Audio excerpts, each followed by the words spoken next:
A man is arrested for a crime.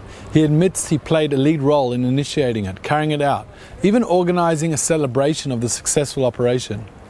His closest confidant sees it as a case closed. How could he possibly not be guilty? Aaron was approached to start the building of the golden calf.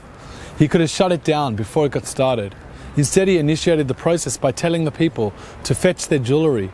He then took the lead in meshing their jewelry together and turning it into an idol of sorts before organizing a celebration for the next day. Even Moses, attacks Aaron and cannot initially comprehend his brother's actions. The commentators are often accused of unnecessarily defending characters in the Torah.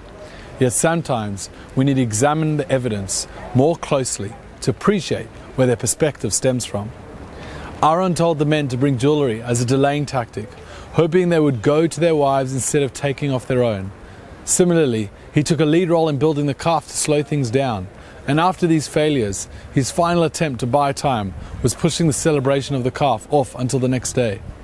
Aaron was sacrificing his individual spiritual welfare to protect the collective.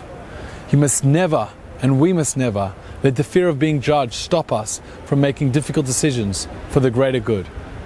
Only Aaron can think of this place, but the lessons resonate to this day. And that's one thought. See you next week.